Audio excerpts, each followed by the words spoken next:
All right, guys, another couple of minutes and then we will get started here. Make sure that you are doing the Zoom through your MacBook and that you have your iPad handy and charged and ready to play around with.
So I'm expecting about 30 more people. So we're just going to wait a couple more minutes for people to go ahead and get on the call.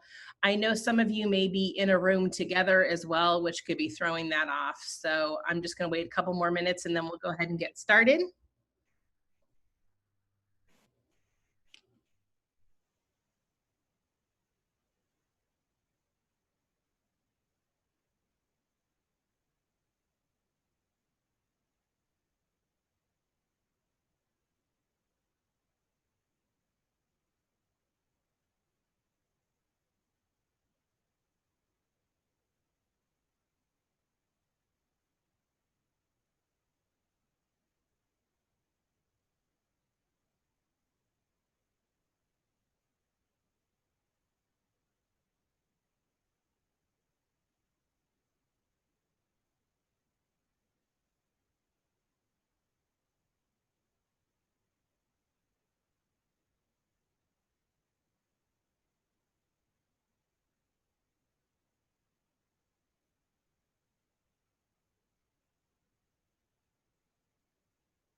Okay, everybody, it's 8:30. It probably feels like you got no sleep, I'm guessing. Go ahead and give me a thumbs up if you were up late watching some great must-see YouTube. Oh my goodness. So here's what I'm going to tell you. We are excellent teachers. I mean, we just are. Look to the person to your right and say, you are a darn good teacher. Because that is the truth. It doesn't matter how we're teaching. If we're face-to-face, if we're hybrid, we're virtual, by the end of pre-service, I promise you, you will feel much more comfortable about teaching in any sort of way. And this just makes us better when we focus on best practices. So No matter how you felt about the board meeting last night, I'm just happy to see you all here this morning, and just know that your principals are supporting you like crazy. Your DTA is supporting you like crazy. And we may not all agree with what's happening, but we're going to do the very best we can because you guys are awesome. So that's why I love the quote that I put up here, is that, you know, when you know better, you do better. And we just got thrown into this virtual teaching in fourth quarter and really didn't know what we were doing. And it actually ended up being pretty good. And we learned a lot of lessons from that. And that's what we're going to focus on a lot today. So in terms of attendance, I know a lot of you were together, so I'm not super worried about taking attendance. You should have signed in somewhere in your building today. If you haven't already done that, make sure you do it at a later time. We're going to talk a little bit about how to get the most out of today's training in a second, but first, if you could make sure that you stay on mute, that would be a big help. There will be some opportunities for people to come off mute and ask some questions. I will try to remember to stop along the way and show you best practices of virtual teaching, but sometimes I just get going, and there'll be plenty of time for questions later. There's going to end up being about 120 of us on this call, so it's really hard if somebody is unmuted. So we might have to stop and remind you to do that.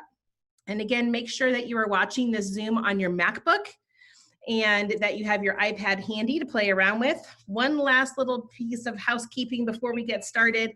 I sent several emails, and I will send another one at the end of today that includes the instructions on how to sign into your MacBook with your managed Apple ID. That's your USD 232 Apple ID. If you want to be able to do anything anymore, you need to make sure that you are logged into your MacBook with your maid. If you have any questions or any problems, just reach out to K-12, but I'll include those instructions if you haven't gotten around to that. And I will also include all of the links from today's presentation. I'm also recording it, and I will include the link to my YouTube channel where you can go back and watch it if you're really bored and you can't sleep. And I will be sure to send you individual links to some of the videos that you see in today's presentation. The last thing I wanted to tell you guys is we have really worked, Rachel and I have worked really hard this summer to intentionally plan this professional learning so it builds on each other. And I know that there's been a lot of concern about from you guys, and I completely get it, about why is the schoolwork training, you know, so late. Well, the schoolwork training is so late because we listened to you. We listened to what did not go well with Canvas, which was the fact that it wasn't up and running. We haven't even had time to test it yet because Misty hasn't uploaded all of the students into Skyward. And now, after what happened last night, I just got an email from Dr. Harwood saying they're going to reopen the remote, optional remote sign up. So that could cause many more of us to become optional remote teachers. That could just who knows what's going to happen. But again, that's delaying the Skyward sync to schoolwork. So that's why we have to do this kind of stuff. I promise you guys, it is easy. I promise it's easy. And if you're not feeling totally comfortable, I will come sit down next to you on your first day of school and I will help you through it. Okay? I promise you that. All right, so let's get on to the fun stuff. The best practices of virtual teaching. You guys know me. My name is Nicole Gerwell. I am the Elementary District Instructional Specialist. I'm also an Apple Learning Academy Specialist and an Apple Teacher. We're going to be talking a lot today about Apple Teacher and how you can find some great virtual teaching resources on that Apple Teacher website. So if you haven't already signed up for that, even if you're not interested in getting your badges, at least sign up for Apple Teacher so that you can get onto the website and get all of those free, awesome ideas. So getting the most from today. All right, guys, we've got 120 people on a call, and it is really hard when you are doing professional learning from your room to avoid distractions.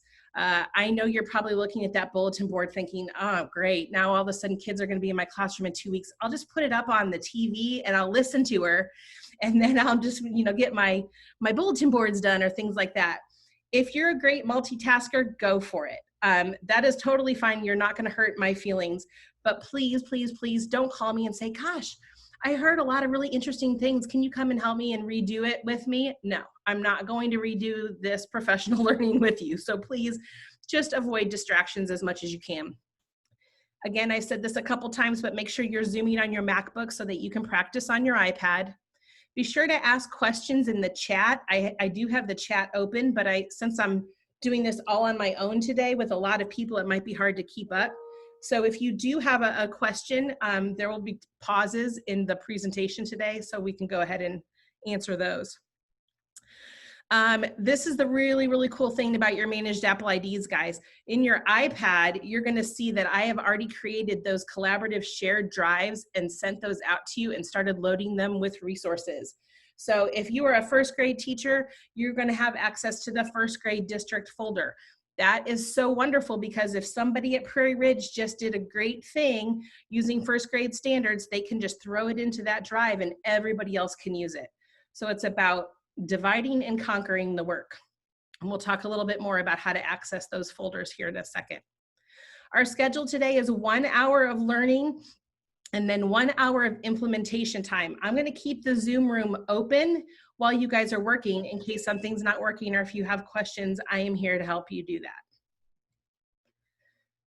Okay, so talking about those collaborative folders, you guys should have your iPads open right now. So go ahead and click down on the file icon that you see. So these collaborative folders right now are only available on your iPad, which is fine because schoolwork is only available on your iPad. So everything you're going to be uploading to schoolwork is going to come from your iPad anyway. Eventually, when we all update to Catalina, then you will have the same shared drives on your MacBook. We'll get to that in a little bit. Make sure that when you hit that, when you click on the files link, you will see, if you go under locations, you will see a folder, hopefully, that has the grade level that you teach, and it should have people in it that shows it's a collaborative folder. Now, if you do not see the correct folder, so many of you have changed grades, have changed, oh goodness, rooms, everything. I'm never gonna be able to find you. But if you are still connected to the wrong folder, just shoot me an email, tell me what folder you do see and what folder you need to see. I also have folders for SPED, I have them for all the specials, I have them for principals, for SISs. If you should have access to a shared folder. If you don't see anything, then just go ahead and send me an email and say, I don't see my shared folders. All of the resources from today's professional learning and the rest of the professional learning I provide will be thrown in there. Okay, our objectives today. So teachers will learn the 10 best practices for virtual teaching, and teachers will create a blended learning video to be used in instruction during that first week of school. Now, remember how I told you how everything's intentional? We wanted to make sure that not only did you have time to learn, but you had time to implement, which means practice, because if we don't practice these skills, we lose them.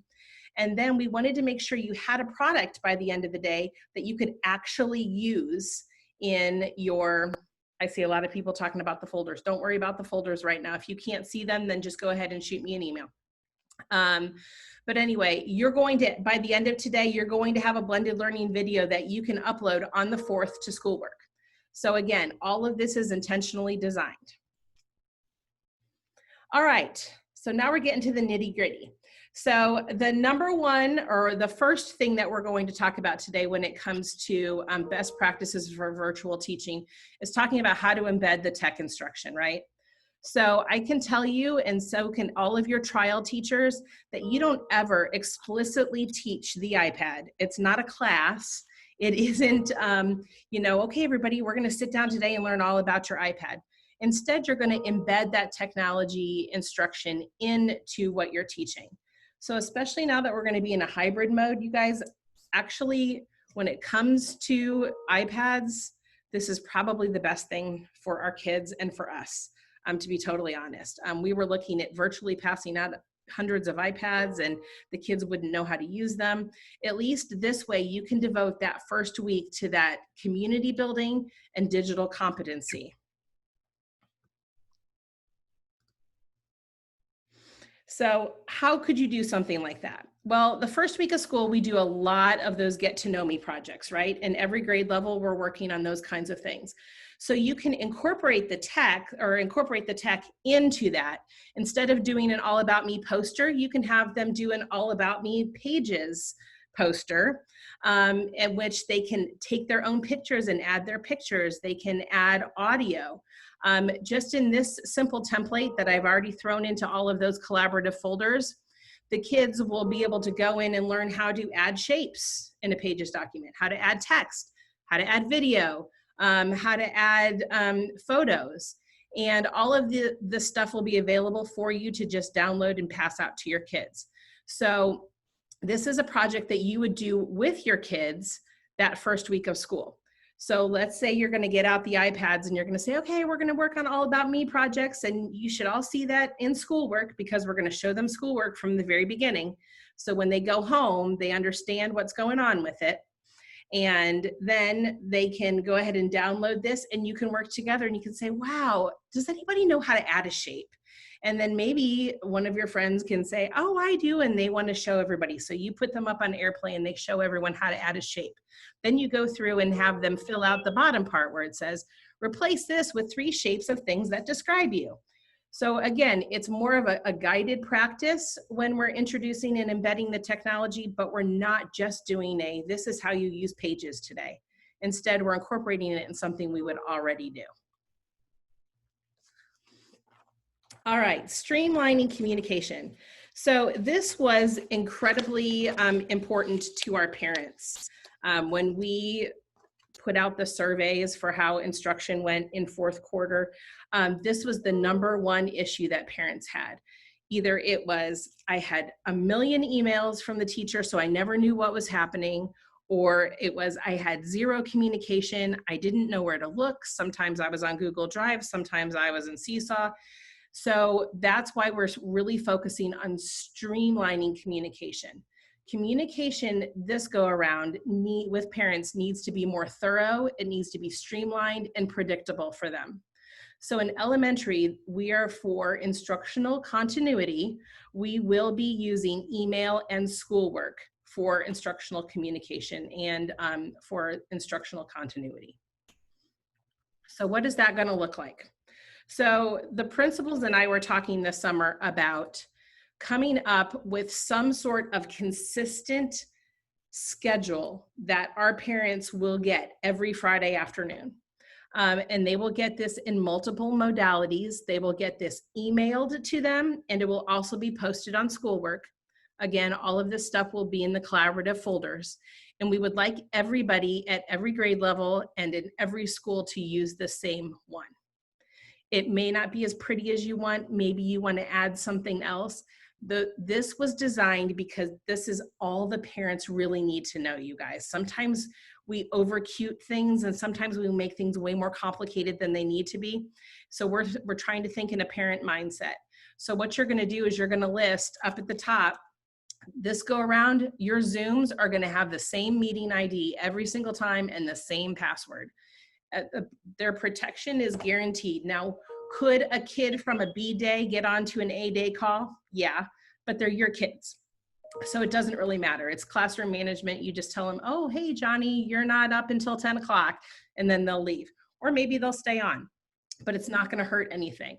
Because we have our own domain, the chances of somebody actually getting in and causing problems on Zoom is slim to none. Okay, so let's not worry about that. Then in each box, you're going to list the times for those Zooms for the week. And we'll go a little bit more into the schedule about when you have to Zoom and that sort of thing. But you're even going to list your Zooms for your small groups, the red group, the Eagles group, whatever. Down here, you're going to just be listing I can statements for the week. This is not a time to list every single activity the students are going to be doing, because they're going to get all that in their handouts on schoolwork. This is just so as a parent, I kind of have an idea what my kid is learning this week. This section is going to be so important. Materials needed, especially when they're at home on those days that they're at home. The parents are going to need the weekend to get materials together, especially if you want them to use M&Ms as counters or something like that. So we're going to list out any materials that are needed for this week, along with some upcoming due dates. your office hours, which is your plan time, and then your YouTube channel. So the district has given permission for teachers to create personal YouTube channels. You can create it using your usd232.org email address if you want to. All they've asked is that when you upload videos, that you upload them to protect the privacy of kids, and we're going to go over that here in a little bit. So anyway, this would be the consistent schedule you would send out for Fridays if we were virtual only. This one is for virtual only. When I start meeting with your buildings tomorrow about how to do a hybrid model, we will have a special one that looks very similar to this, but a special one for the hybrid days. So right now you don't need to worry about anything. Like I said, everything's going to be on the shared folder, but I wanted you to see this. Are there any questions about communicating with parents? Do you see and understand the value in all doing it the same way? I hope that you do. I know that there are some people out there that are thinking we're stifling your creativity, and you know what? You can be as creative as you want when you're teaching.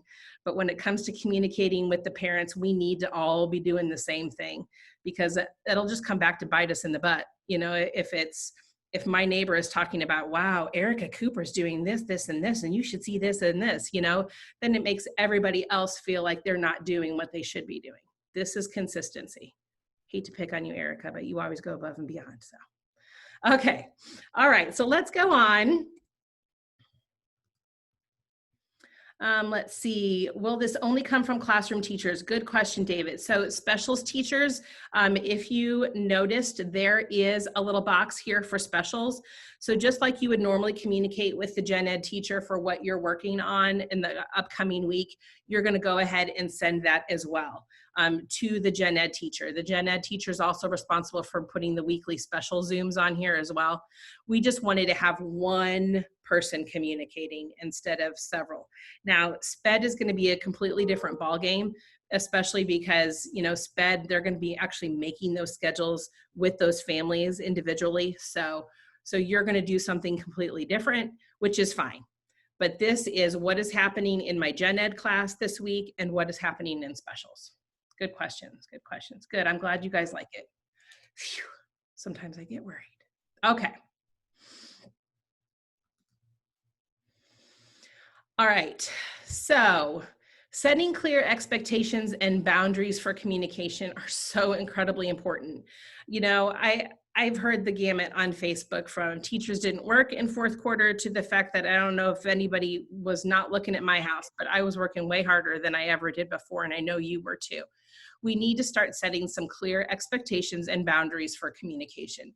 I know that a parent is going to email you at 9 o'clock at night and say, I need you to get back to me right now, or help, my iPad is broken, you know, all of those things that are happening. You need to practice self-care, guys. So make sure that you establish clear expectations and boundaries. When can students expect to hear from you? Which is during your plan time or during the contract day. And if you don't set up those boundaries and you're available to someone 24/7, they're gonna expect it. And we just can't do that as educators as much as we want to. We also want to establish those regular office hours during your plan time so that parents can pop onto a Zoom maybe during that time if you're not in meetings, and they can just ask you a quick question if necessary. But make sure that you're always using schoolwork, you're always using those schedules, and then that way there will be fewer questions. Tech training for parents. I think it's going to be easier to train the kids than the parents. So I know that a lot of you were dealing with some things last year. I even had a teacher give a parent my cell phone number. Please don't do that. But anyway, they gave them my cell phone number and they called me because they wanted to watch a Zoom on a flip phone. So luckily with the iPads, we have this consistency, and it's going to be the same for everybody. Everyone's going to have the same access because they're going to be on the same device. So you're going to be able to help with some of those things, but we are going to include we're going to have a couple of parent tech nights, at which point we're going to explain to the parents when they call you, which is when they don't understand instruction. That's when they call you. If their iPad won't turn on, they call K-12. And if they have questions about, you know, how do I charge the kid's iPad? How do I disinfect it? All of those, I'm creating a ton of videos that are going to go on our USD 232 YouTube channel. And when we pass out the iPads coming up here to the kids, they're going to be in boxes to keep all of their stuff together.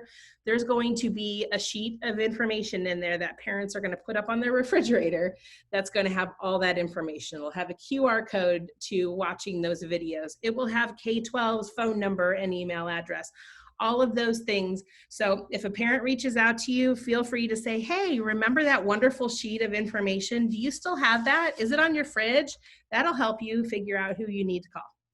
But again, I'm handling a lot of that stuff, but I would sure appreciate if you don't send out my cell phone number. I love you. Okay. All right. So 3, make instructions explicit. Because on your virtual days, you're not in the same room with students, your instructions actually have to work a lot harder than they do in an actual classroom setting, right? So we're going to submit all assignments and schoolwork. This is kind of what a handout will look like.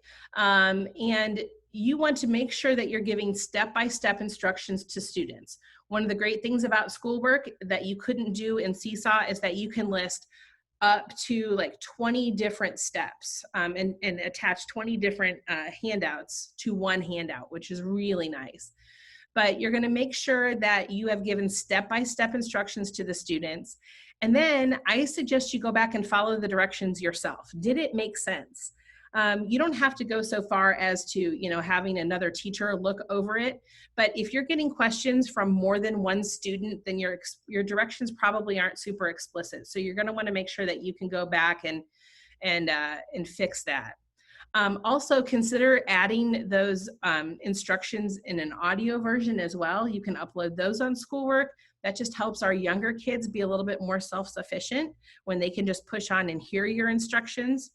And then again, we're going to learn so much more about schoolwork on September 4th, but I just kind of wanted to give you a little idea of what things are going to look like in there, but making sure that your directions are super explicit are just going to be helpful in the long run. Okay, so we've learned our top 3 things that we're going to be talking about with virtual instruction. And we're gonna just take a quick minute to check the chat, see how everybody's feeling. Does anybody have any questions? Can you add video instructions? Yes, you can. Let's see, anything else on here? And we'll learn all about that. Any other questions? I'm practicing wait time. I know it is not something I'm great at. Okay. Can Seesaw still be used as a tool to share photos with parents? Absolutely, Erica. You can still use Seesaw as you can use Kahoot. You can use tons of apps that are coordinated with schoolwork. You can upload a Google slide, a Microsoft Word document. I don't know why anybody would want Word, but anyway, but if you wanted a Microsoft Word document, you can upload that to schoolwork. There's no need to reinvent the wheel this go around. Okay, so let's get back to our presentation. Now we're talking about number 4, feedback versus grades. So, this is definitely going to be different this time around. We weren't technically grading in 4th quarter, and we are definitely going to be grading and assessing in this new school year. However, on your virtual days, traditional grading practices should take a backseat to feedback. In other words, don't go through and grade a worksheet that a student turned in. Instead, give them feedback. Schoolwork has this awesome feature where you can, if kids go through and they send you a worksheet, let's say, you can go through using your crayon, you can mark it up, and then you can send it back to them under the try again column. So it's a great way for so the kids know, okay, I missed some, but my teacher's giving me some feedback, so I'm going to go open that back up. I'm going to see what feedback I got from my teacher, and I'm going to fix the problems. So feedback versus grades is an incredibly important thing to do. As you can see here, that's exactly what I've taken some pictures of, where the teacher just wrote, hey, check these please, and then you send it back under the try again feature. It's really, really an awesome tool that we have now at our disposal. So these kinds of things, we're checking to see that they're understanding the concepts on those virtual days. Now, if we are completely virtual, do we need to assess and assign grades? Absolutely. And there's a time and place for that. But in a hybrid model, especially like we're starting school on those C days, you're going to use your virtual days just more for checking in and doing that small group instruction and really trying to assess where your kids are at. Create, don't regurgitate. I've said this a million times to you guys, and I know you're probably sick of hearing it, but you need to allow students an opportunity to show you what they know in a creative way on these virtual days. There are so many ways that students can cheat. Even our littlest kids know how to ask Alexa, you know, what's the answer to 3 + 5? And that's not going to do us any good. I even heard teachers that said, wow, you need to read the second graders book report. They couldn't even write at the beginning of the year. I'm so good. They wrote this novel. It's amazing. Well, we know the parents wrote it. Okay, so that's not giving us any information or any help on where the kids are actually at. So instead of giving a traditional quiz or a test in a way that they could cheat or someone else could help them with the information, you know, ask them to create something using that new knowledge. That's something that these iPads are built and designed for. So remember how I told you I was going to really be plugging the Apple Teacher Learning Center? You guys, these are just 30 of the 100 different activities that promote assessment through creativity. Just using the things, just using the regular iPad apps. Just amazing different ways, all the way from kindergarten level to, you know, tell a story with shapes is a great way for to know if the kindergartners know their shapes by telling a story with it. But anyway, tons of free activities on here. Please, please, please. Even if you don't want to get your badges, go to Apple Teacher Learning Center, sign up for an account, and look at all of the cool resources they have for you. These apps are also absolutely wonderful when it comes to creativity. Seesaw, they can create using those tools on there, and then they can screenshot it and upload it to you if that's the way you want to see it back. Clips videos, I can't speak highly enough about Clips videos. In fact, you're going to see a couple of them during this presentation today. Padlet, audio, using the Notes app, Flipgrid, all sorts of great things. So the question always comes down to, well, then how do I grade it? How do I grade something, an assessment that shows creativity instead of, you know, a multiple choice test? Well, and this is the same thing. This is from our state plan, Coming Back Together plan. It is a single column assessment or rubric, where it's just talking about evidence of feedback, you know, evidence of learning, and then areas for improvement in those 3 critical categories that they're being assessed on. So it doesn't have to be some, you know, amazing rubric. It can just be something as simple as just where are the kids at. So consider that. No lockdown browsers are coming our way, that's for sure. Student collaboration is a must, even in a virtual world. These kids, especially if they're in different cohorts, they're not going to know each other. You know, it's going to be hard enough. And students often learn best from one another. So even though they might not be able to see each other, they can still work together using the iPads. So imagine you could create a project where you have 2 kids reading different pages of the science book. One's at home, one's at school, and they can Zoom with each other and they can jigsaw and put together a little video about their new learning. So they're still working together, and even when they can't see each other. So remember, we want to continue with that student collaboration as much as we can. So an example of that, like I said, was the jigsawing instruction. And then also, again, from Apple Teacher, from the Apple Teacher website, are 5 different ways to tell stories, you know, so the kids could record themselves reading a book if they wanted to. They could build a story together on Keynote. They could create picture books and pages. They could make a movie, all sorts of different ideas. And if you go into the Apple Teacher website and you click on these, up comes the lesson plan with instructions. It doesn't get any easier. Okay, and number 6, simplify and slow down instruction. So online instruction, you guys, it's just not conducive to covering large amounts of materials, right?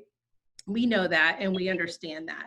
So make sure that you're going to learn more about the competencies and how to teach the competencies this year at the building level. But we're really thinking about what knowledge is super essential. What do students need to know before they go on to the next grade? And how can we integrate science and social studies into ELA and math? So those are things and further discussions you're going to have at the building level here coming up in the next few days. But it's just what I want you to keep in mind about making sure that on your virtual days, your instruction is, there is less whole group instruction, more small group instruction, and more blended videos to help with the instruction going on so that kids can go back and rewatch videos and things like that. Okay, we've gone through 3 more. Craig Whalen, how much iCloud memory do students get? Should we be having them saved to their device or to the cloud? They should just go ahead and save to iCloud. They're already going to be logged in that way, Craig, and they have so much storage that they will not use it in 4 years. I don't remember exactly what we got, but we got the highest level. We got the most memory we could get on these iPads. I can go through and look later and I can tell you, but I can't remember off the top of my head. Any other questions?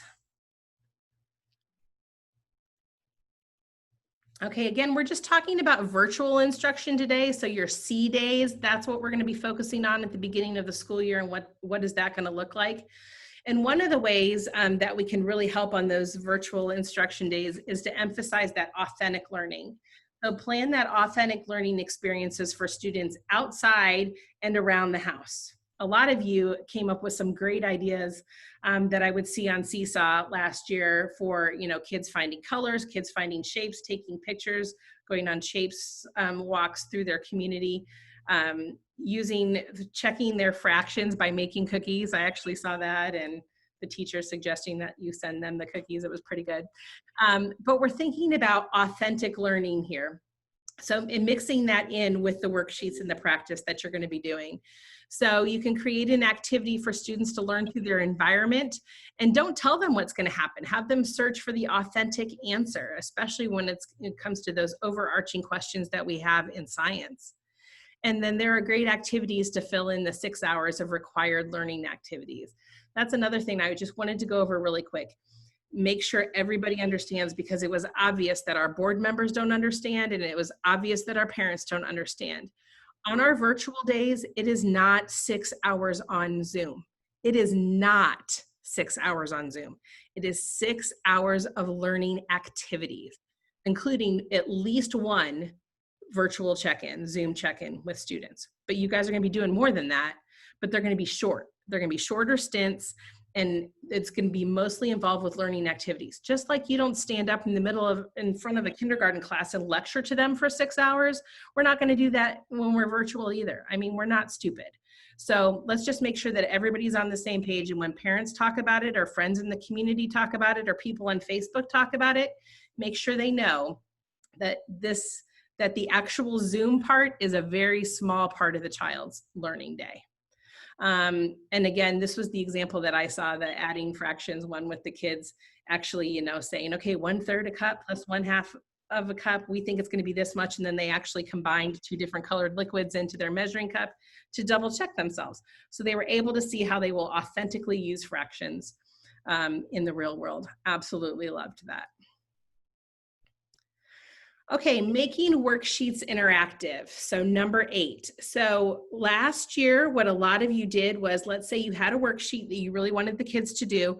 So you took a picture of it, you uploaded it to Seesaw, they downloaded it, they printed it out, they filled it out, they took a picture of it, they sent it back to you in Seesaw, right? That is a hot mess, my friends. So today I'm going to show you how you can use your iPad to actually scan in a document and make anything any sort of PDF.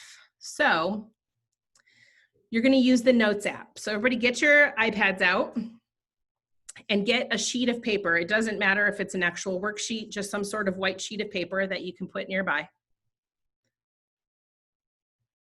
Okay. So I want you to go ahead and I want you to open up the Notes app, and you're going to watch this clips video that I made, and it's going to show you how to scan it to a PDF, okay? Hey there guys, Nicole here, your friendly elementary district instructional specialist. Today I'm going to show you exactly how to create a PDF from a worksheet using the Notes app. So you're going to start off down here by clicking on the Notes app. And you are going to, in the upper right hand corner, up here, you are going to choose a new note. And then you're going to click on the camera right here. And you're going to tap Scan Documents. Then the worksheet you would like to scan, you're just going to put into view, and you will see when it takes a picture of it. Down below it says ready for the next scan, so if you have another sheet that you would like to scan, you could do so at this time. Otherwise, you just hit save. And then using the share arrow up here, you can click that, and you can just go ahead and click schoolwork, and it will add it right away. Then, using their crayons, your students can go ahead and fill in the worksheet and send it right back through schoolwork. Isn't that cool? So I just taught a bunch of SPED teachers how to do that because they're actually using it to get signatures for IEPs and changing their documents. You don't have to use Adobe anymore. You don't have to use anything other than this Notes app. And again, with that share arrow going directly into schoolwork, it sure makes life a heck of a lot easier in terms of going ahead and putting things together, worksheets together. There is value in worksheets, friends. There definitely is. Now, if you are on a face-to-face day, would I want the kids to fill out a worksheet on an iPad? No. Not so much. We learned a lot about screen time issues last year, and while some of this is some of that information we've just kind of had to throw out the window with everything else with this pandemic, we still don't want kids to do something that they can do in real life on the iPad. So if you are face-to-face with them and you're having them work on a worksheet, don't have them do it this way. However, if it is on your virtual day virtual day learning, and you want to get something to them really quickly that they can practice and you can give them some feedback on, this is a great way to go ahead and send that. Nicole? Yeah. This is Beth Mildren. I just want to make sure for my staff that you don't have us down in the afternoon. I had you down at 12:30 p.m. today. Uh-huh. And then I got an email from you that it was 9 a.m. So I hopped everybody on at 9. But I worry that we're actually this afternoon at 12:30. Are you redoing this at 12:30? Uh-huh. With Riverview? Uh-huh. Okay, all right. I don't know. If you all are at Riverview, can you hop off and I will send you my own Zoom link and we'll flip-flop some of our activities. Sorry about that interruption. Oh, Beth, I apologize. We'll talk about that after, okay? I'm not sure where it went wrong. Okay. We're only about 7 minutes wrong, not a problem. Okay. Okay, bye-bye. All right, bye Riverview. Sorry about that. Woo. Okay. So that's how you use the Notes app to create a PDF. So I'm going to give you a couple minutes here because I want you to go ahead and practice doing that. You can also, where I showed you in the share arrow, you can also save it to files, which is also a great place to save everything for you to go to later. Also, somebody come off mute and tell me another way that you might use this. How can we scan a document that has not been printed if it's been saved on your camera roll? If it's been saved on your camera roll, Julie, the kids can annotate it as a picture too. So you can just go ahead and just upload that picture and the kids will be able to draw on it.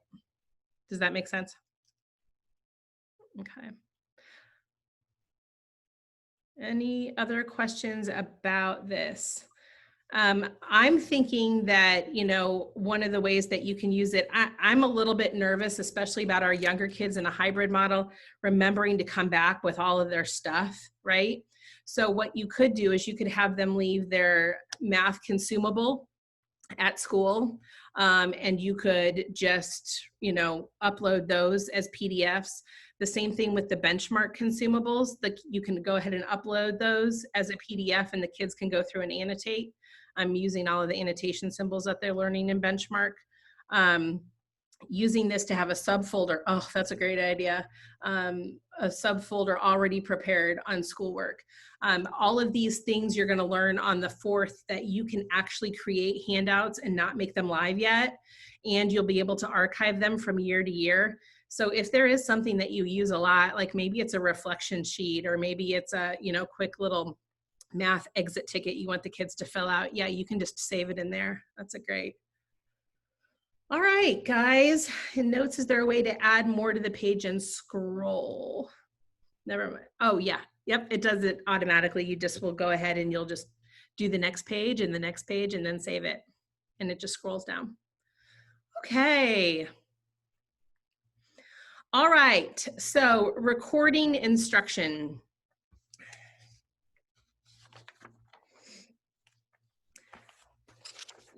There was a lot of discussion last year about, you know, are we recording our Zooms? Are we not? What about, you know, confidentiality and all of those things, which a lot of those things have been solved by us having our own Zoom account, in which we're the administrators here at the district.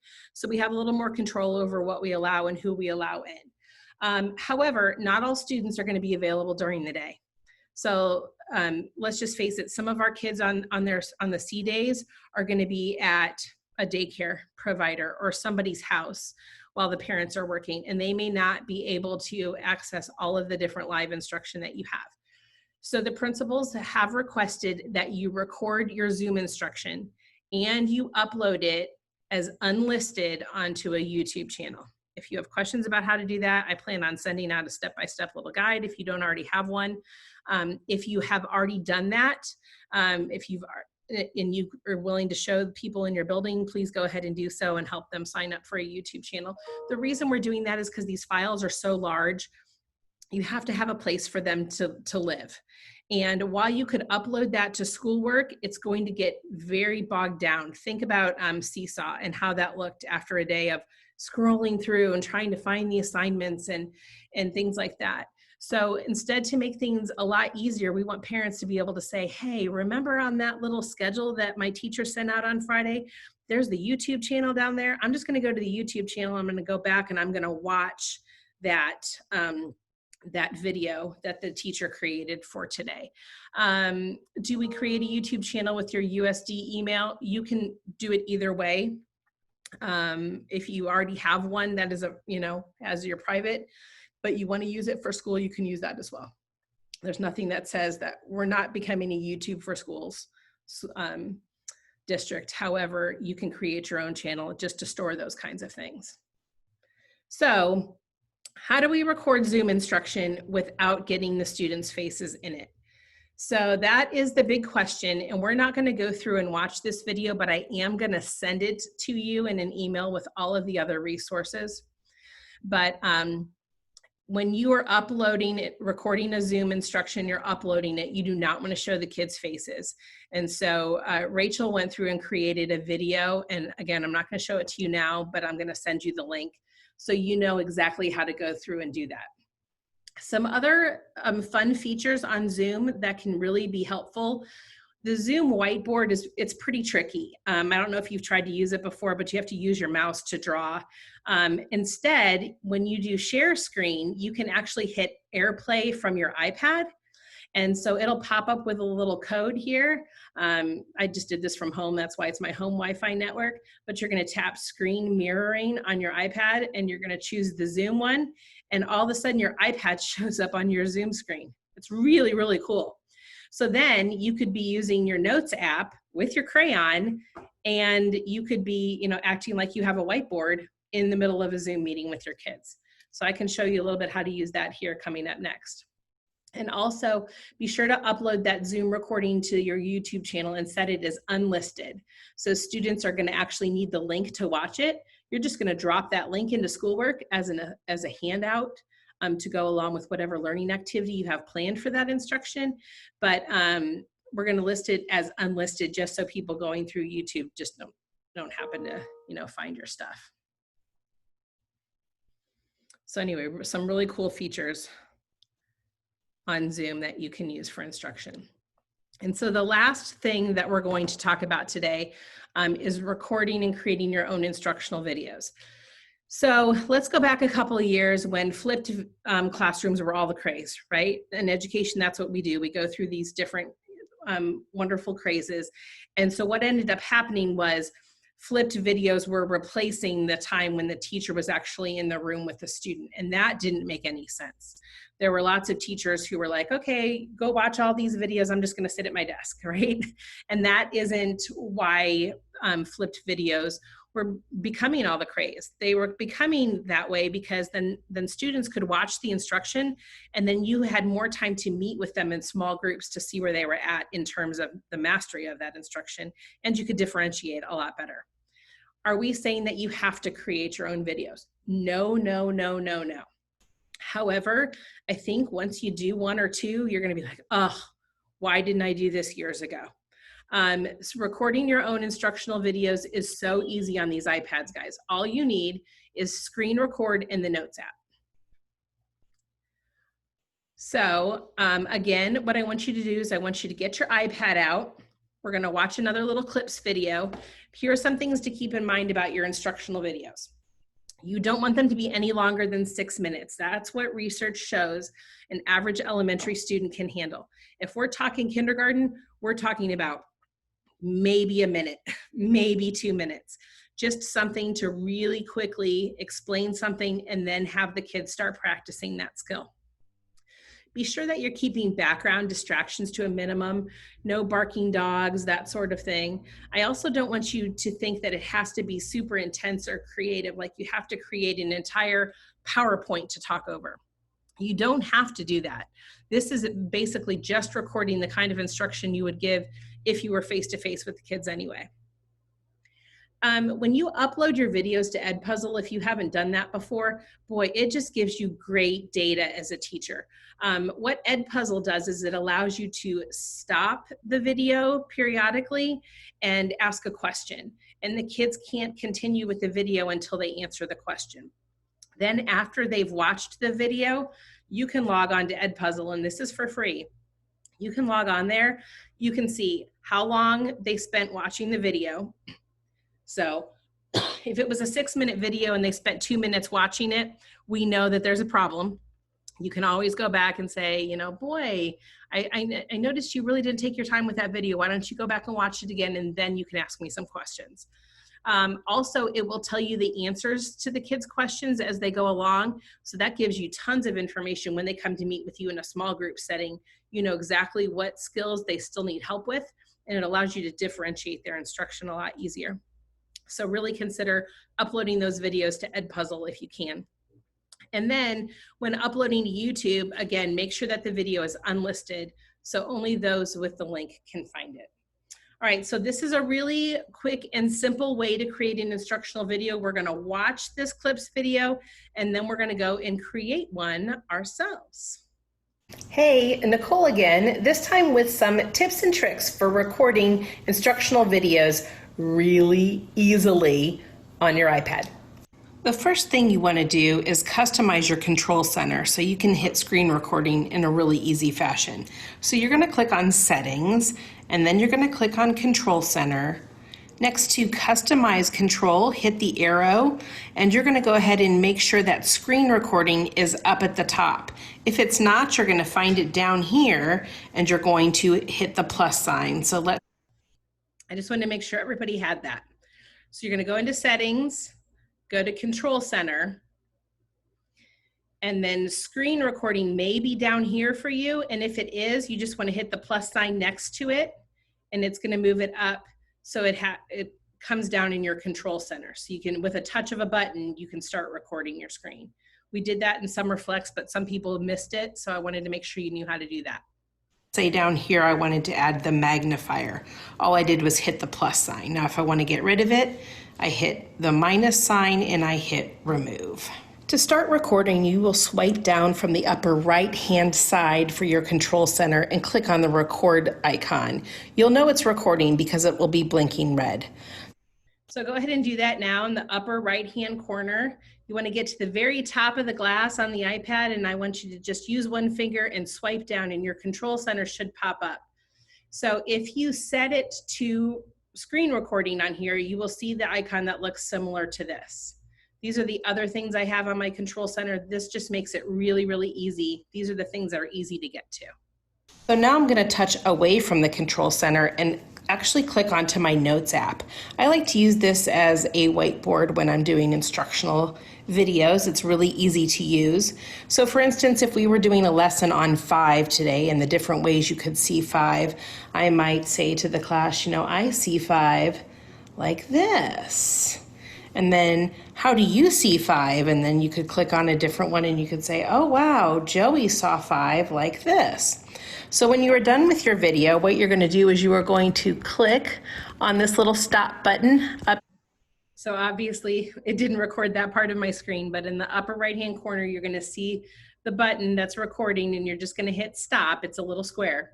Here it's red, and then you are going to click on the share arrow. So this is first, this is second, and you're going to share to your YouTube channel. Then you're going to go into your YouTube channel and just make sure that the video is listed as unlisted. Hey, and so that's the nice thing about uploading directly from your iPad is that when you hit that share arrow, if you have your YouTube channel already connected to it, which is a really easy thing, it'll just prompt you the first time you hit the YouTube app. Then it will just automatically publish to your YouTube channel. I mean, it is that easy to do an instructional video. So are there any questions or concerns that anybody has right now? I know we went through a bunch of stuff really quickly. Yes, you can upload the Edpuzzle videos to schoolwork. You're gonna you're gonna upload it as a link, Erica. That's the link you get from Edpuzzle.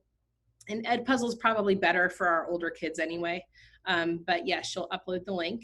In order to facilitate better communication with my parents, I plan on making videos. Oh, great, as part of your newsletter. That's awesome.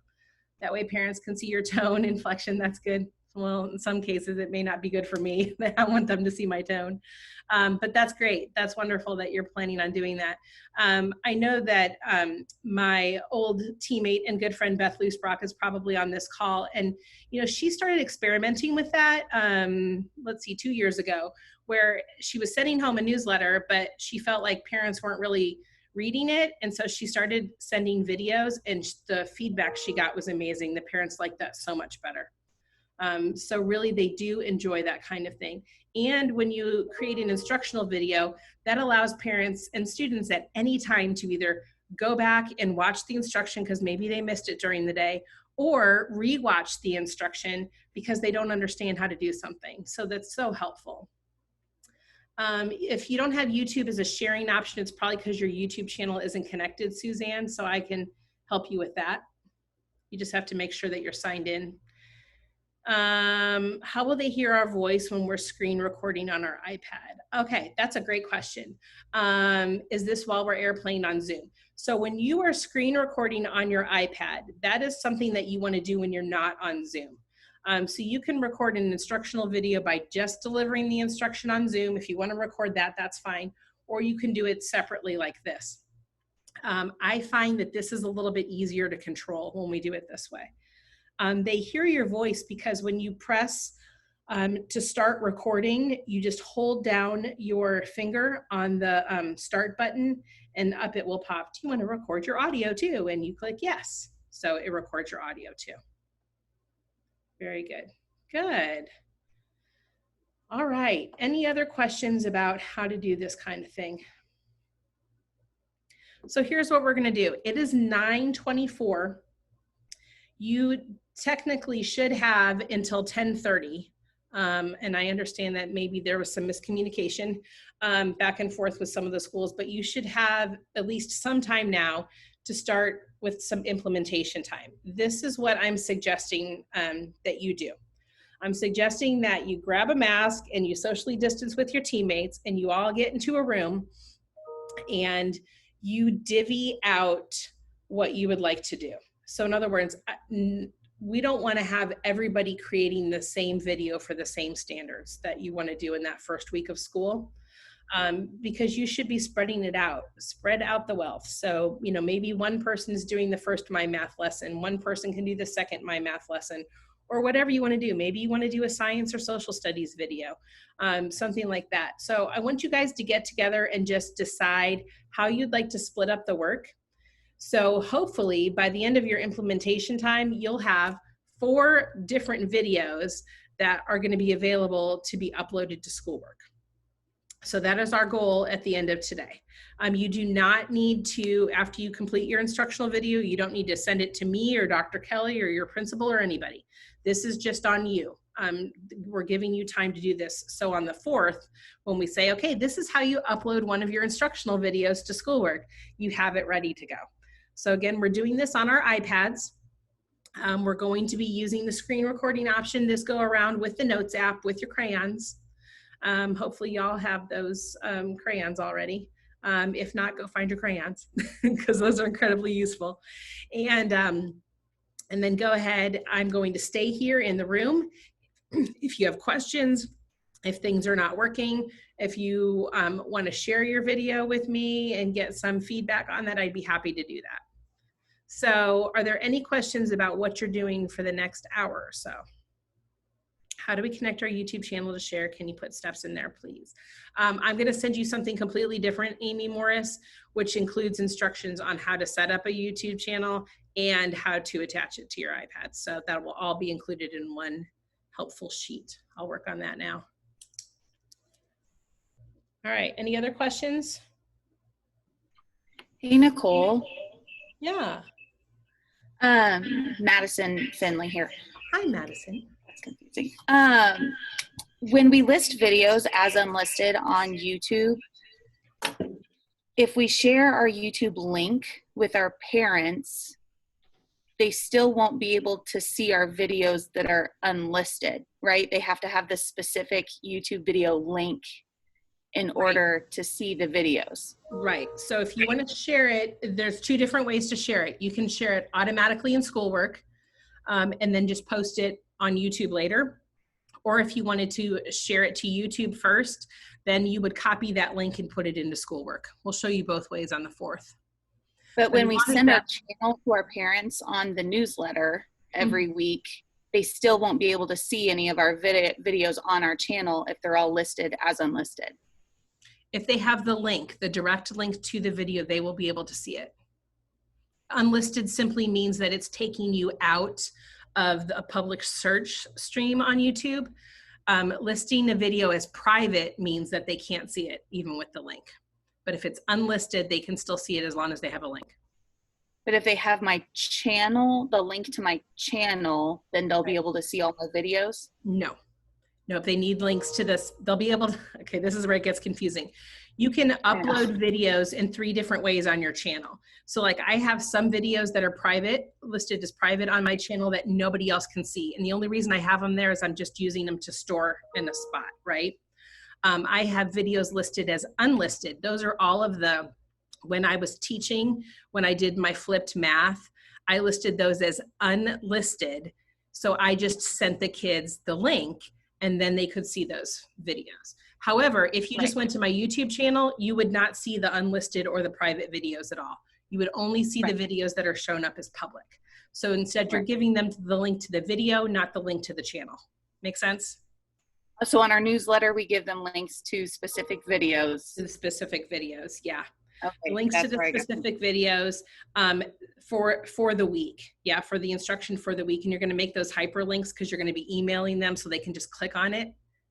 You're also going to upload the links that way to schoolwork. Good question, Madison. Thanks. Regarding specials, will specials be creating instructional videos? Okay, so specials is a kind of a different breed for everything, right? So specials, you are actually on C days, you're going to actually be Zooming with whatever kids you would have seen that day. So you will not be, you can still create instructional videos 100%. I have seen some PE teachers, for instance, that will go through and they will create an instructional video about like maybe rules of a game or etiquette or how to take your heart rate, those kinds of things. And then they'll Zoom with the kids after the kids have watched the video. They'll Zoom with the kids and then they'll do that actual activity. So there are lots of ways that you still, as a specials teacher, can incorporate instructional videos into your instruction. However, in the hybrid model, you will be seeing your face-to-face kids on A days and B days. And then you will, on C days, you'll be Zooming with whoever you would have seen that week. So your principal will explain it a little bit better. Can we log off if we need to collaborate with staff in another building while doing this? Definitely. Yep, if you need to. I'm just staying open in case you guys need some help. Hey, Nicole, I have a personal question. Yes. I haven't heard back from K-12 getting my MAID fixed on my, do I call them? Are they overwhelmed? What do I do? Yep, call. Okay. Call. Do you still have the ticket number? I don't think I ever got a ticket that came through my email. That's the problem. Be sure to look in your clutter and your junk folders. That's where all Okay. my stuff from K-12 goes. But if not, just go ahead and put in another ticket, or ask them when you're on the phone call with them, you know, what is my ticket number? Okay, yeah, it's not my junk. To be totally honest, it's a lot easier right now to just put in the ticket online than to call and wait forever. But Okay, thanks, honey. yeah. You're the best. Appreciate everything. Yeah, you are so welcome. Okay. Okay. Oh gosh, is that me? There must be 2 people in your room on Zoom at the same time. Oh. I don't know if that would do something. Okay. just wanna Question, move- Nicole. Yeah, You got me? Okay. yeah. This is Amy Morse.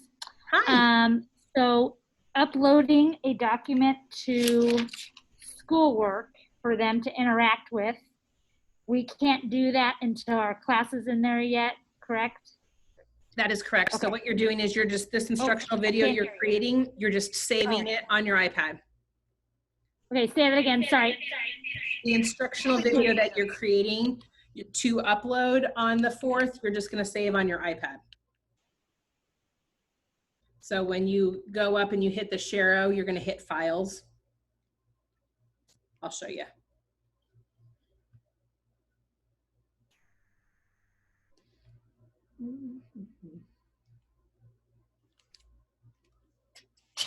Yeah. Okay. So once we get our class in there, when we share it to schoolwork, it'll say to, it looked like an email. It'll say to, and then we just put in whatever the class is to share the document. Mm-hmm. Okay. Yep. Don't worry about that so much now though, because right now just work on, you know, creating a video, and then you're just going to save it in files. Okay. And then I can run that through with you. Hang on just a sec.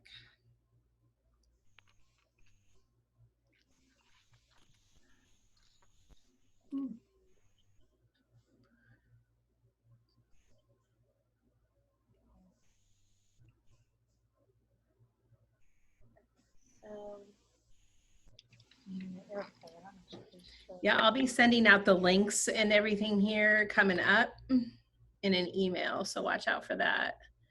In the manager self-service app, I can only find Edpuzzle for students. How do I get that for teachers? Edpuzzle, you're actually going to go to their website, so you'll just go to it on Safari and set up your account.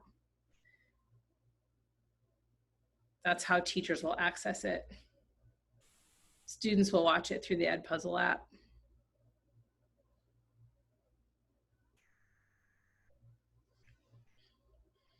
Let me send that link again.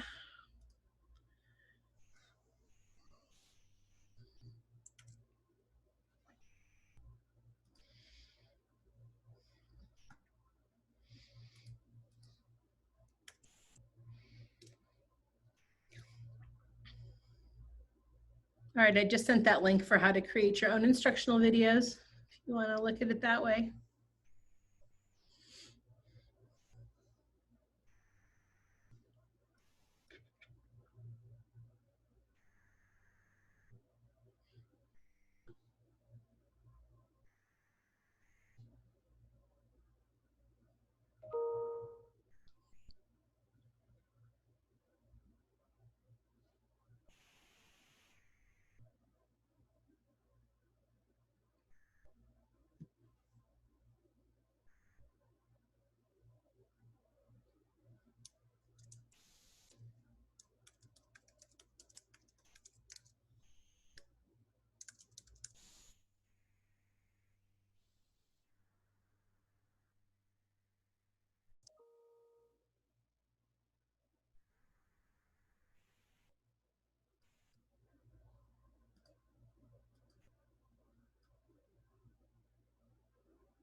Nicole, Yeah. it's Jackie Traylor. I do not have the Apple Teacher thing. So I just did a search. Am I doing Apple Teacher Learning Center or certification? I'm not going to go through all the badges because Yeah. just not. Yep. Nope. That's good. Here, hang on. Let me share my screen. So mine is just going to, hold on. Oh, I'm not sharing. Sorry, hang on. Goodness gracious.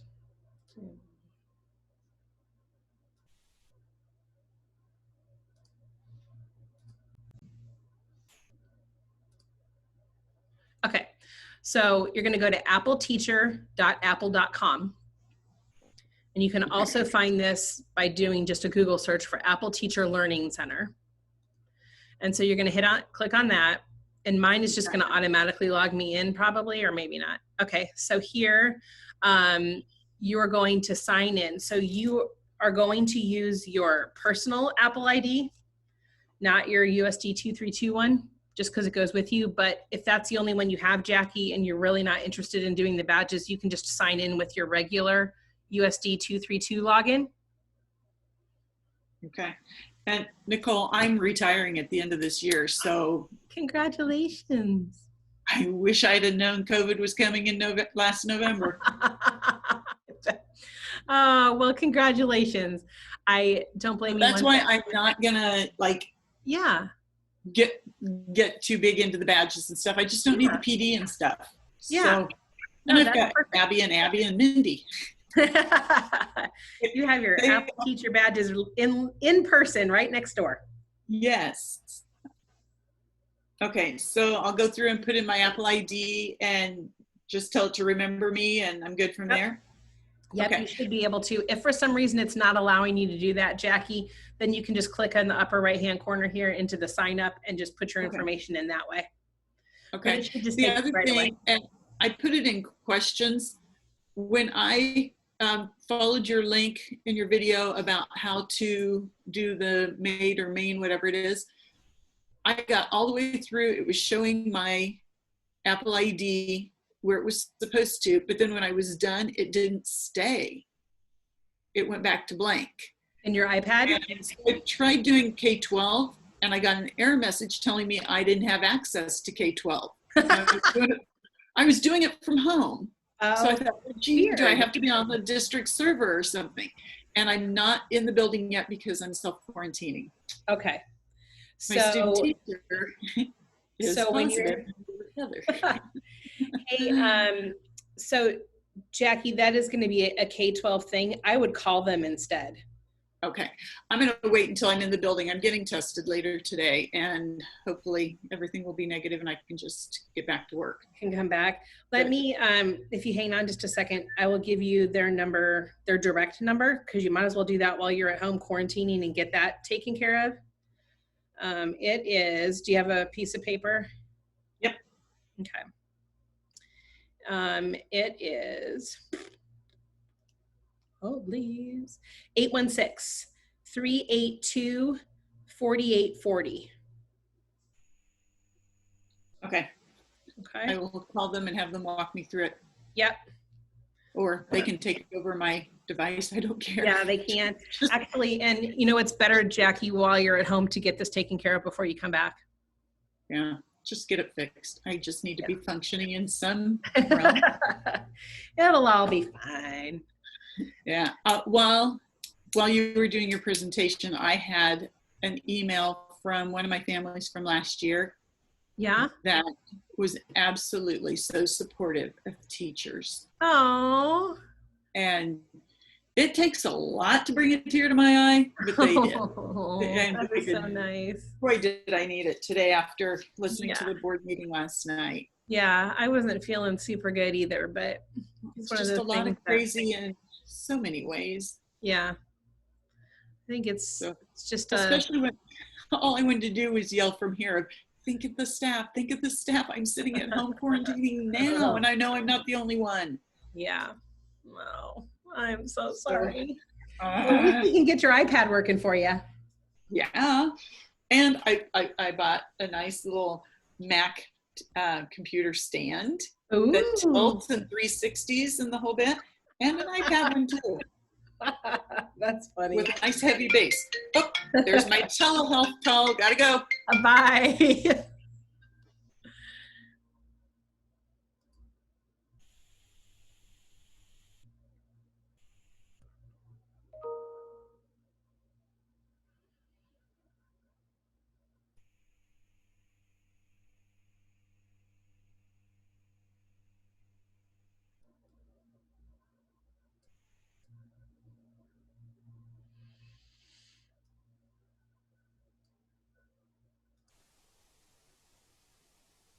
Ooh.